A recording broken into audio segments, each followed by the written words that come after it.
Senator Manchin. Thank you, Mr. Chairman. And Dr. Carter, thank you so much for, first of all the service you've given, having such an esteemed senator introducing you. That shows your intelligence there. And next of all, willing to serve at this most difficult time. I appreciate all of that because I know how difficult it is. Let me go. We had an unusual day yesterday, and we got to speak to King Abdullah. And without revealing too much about, I'm sure that you've been briefed on that, but the bottom line was this.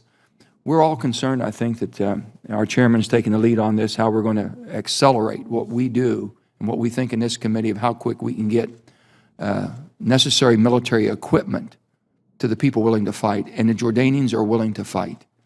And about the red tape, I just couldn't believe what I heard yesterday, all the red tape that they have to go through to get something on the front lines to help them defend themselves.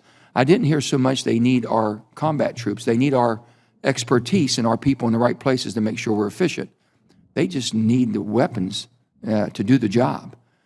Do you have thoughts on that or how you can help us on that and break through this gridlock? I do, and I don't know what you heard, but I could well believe what you heard because I have a long experience of frustration with getting equipment to the warfighter, our warfighters, never mind partner warfighters, on time. This is an element that that is important when we talk about acquisition reform. The cost control is very important, but also getting things done. When I was working on the wars in Afghanistan and Iraq, it was, even for Americans, assistance to our own forces, way too much red tape stood in the way, and you had to constantly try to cut through that. And I guess in the context of the Jordanian circumstance, which I'm not familiar with, I'm sure you know more about it on the committee than I would as a nominee, but I do read the newspapers and I understand the need, and I can well believe that it's slower than King Abdullah